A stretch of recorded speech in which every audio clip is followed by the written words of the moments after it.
মালতীর mini কিচেনে স্বাগত। অন্যদিনের মতন আজও চলে এসেছি একটা নতুন রেসিপি নিয়ে। পালং শাকের রেসিপি কিন্তু অনেক রকমই তৈরি করে আপনাদের দেখিয়েছি।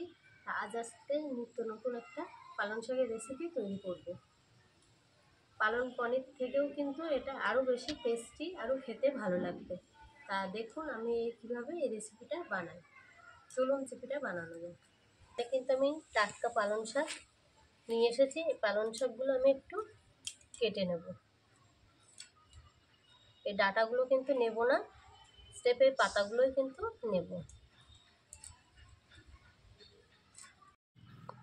দেখুন শাকগুলো কিন্তু আমার কেটে নেওয়া হয়ে গেছে। এবার ধুয়ে নিয়ে আসব। উনানটা ধরিয়ে দিলাম। উনানটা ধরিয়ে এবার আমি এই শাকগুলো একটু ভাপিয়ে নেব। ভাপিয়ে নিলে কি হবে, পেস্টটা কিন্তু বেশ সুন্দর হবে আর পনিরটাও তৈরি করতে খুব সুবিধা হবে। কড়াইতে সামান্য একটু জল দিয়ে কিন্তু শাকগুলো দিতে হবে আর সামান্য একটু লবণ দিয়ে দেব। দিয়ে একটা ঢাকনা দিয়ে 2-3 মিনিটের জন্য ঢেকে দেব। দেখুন 2-4 মিনিট পরেই কিন্তু আমি ফিরে এসেছি। শাকটা কিন্তু আমার ভাপানো হয়ে গেছে। নামিয়ে নেব একটা ঝুড়িতে। আর কতটুকু হয়ে গেছে দেখেন। একটু ঠান্ডা করে নিতে হবে। ঠান্ডা না করে নিলে কিন্তু মিক্সির জারে দিয়ে পেস্ট করলে কিন্তু অসুবিধা হতে পারে। গরম জিনিস দিয়ে কিন্তু পেস্ট করা উচিত না। দিয়ে দেবো এতে 3টে কাঁচা লঙ্কা, সামান্য একটু টমেটো, অর্ধেকটা আমি টমেটো নিয়েছি। এটা এবার পেস্ট করে নিয়ে আসব। দেখুন এখানে কিন্তু আমার পেস্ট করা হয়ে গেছে। একটা বাটিতে আমি ঢেলে নিলাম। কতটা সুন্দর কালার এসেছে। এর ভিতরে দিয়ে দেবো আমি 1 বাটি মতন বেসন।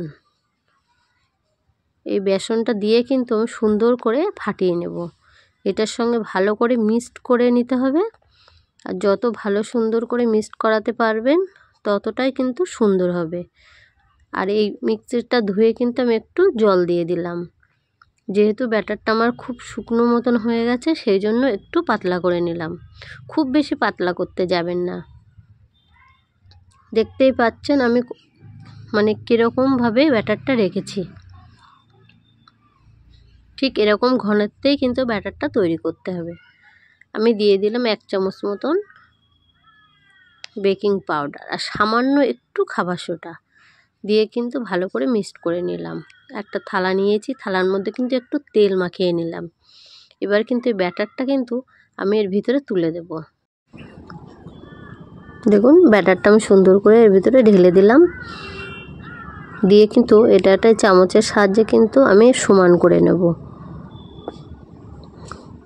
দেখুন এরকমভাবে সমান করে একটু হাত দিয়ে ট্যাপ করে নিতে হবে, তাহলে কিন্তু এটা একটু সেট হয়ে যাবে।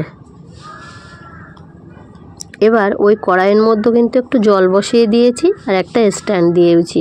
এবার কিন্তু এই থালাটা আমি বসিয়ে দেবো আর একটা ঢাকনা দিয়ে কিন্তু আমি ঢেকে দেব 10 মিনিটের জন্য। দেখুন 10 মিনিট পরে কিন্তু ফিরে এসেছি। আমার কিন্তু এটা কিন্তু একদমই সেট হয়ে গেছে। দেখতেই পাচ্ছেন কতটা সুন্দর সেট হয়েছে। এটা কিন্তু আমি এবার একটু ঠান্ডা করে নেব। ঠান্ডা করে নিয়ে ছোট ছোট করে পিস করে নেব। আপনারাও কিন্তু এরকম রেসিপি করে বাড়িতে খেতে পারেন। পালং শাক দিয়ে যেসব বাচ্চারা পালং শাক খায় না তাদের কিন্তু এরকমভাবে তৈরি করে খাওয়াতে পারেন। আর আমার এই রেসিপিটা যদি আপনাদের একটু ভালো লেগে থাকে প্লিজ লাইক, কমেন্ট, শেয়ার ও সাবস্ক্রাইব করতে ভুলবেন না। সাবস্ক্রাইব করে পাশে থাকবেন আর পাশে থাকা বেল আইকনটা প্রেস করে দেবেন, তাহলে নোটিফিকেশন ছাড়ার সাথে সাথে আপনাদের কাছে গিয়ে আগে পৌঁছায়। আর এখানে দেখুন তেলে কিন্তু আমি একটু কড়াইয়ের মধ্যে তেল দিয়ে দিয়েছি। তেলে কিন্তু জিরে লঙ্কা ফোড়ন দিয়ে, পেঁয়াজ ফোড়ন দিয়ে আদা জিরে বাটা তুলে দিয়েছি। দিয়ে কিন্তু একটু সুন্দর করে কষিয়ে নেব আগে। এবার কিন্তু দিয়ে দেবো 2 চামচ মতন লঙ্কার গুঁড়ো আর দিয়ে দেবো একটা টমেটো কুচি। টমেটো কুচিটা তুলে দিয়ে কিন্তু আমি ভালো করে একটু কষিয়ে নেব।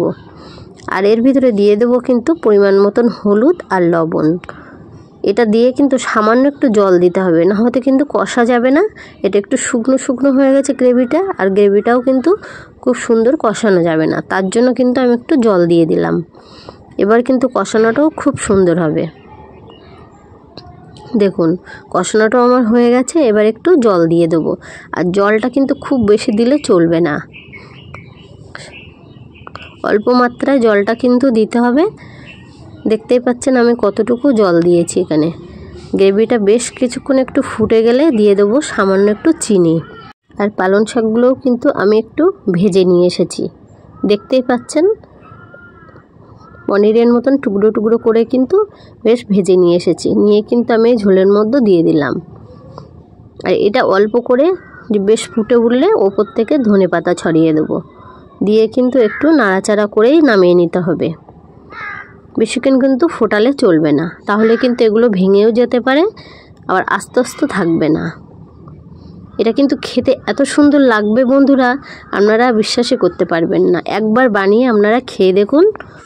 দেখুন বন্ধুরা, আমার কিন্তু পালং শাকের পনির তৈরি করে রান্না রেডি হয়ে গেছে। আপনারাও বাড়িতে এরকমভাবে বানিয়ে নিন। আর এটা কিন্তু ভাতের সাথে কিংবা রুটির পাতেও কিন্তু খাওয়া যায়, আর লুচি দিয়েও তো জমে যাবে। আপনারাও বাড়িতে ঠিক এমনভাবে তৈরি করে খেয়ে দেখুন, কেমন লাগে আর কমেন্টে জানাবেন আমার রেসিপিটা কেমন হয়েছে। আজকের মতন রেসিপি এই পর্যন্ত, নিয়ে আসছে একটা পরবর্তী রেসিপি নিয়ে। ততক্ষণ সুস্থ থাকবেন।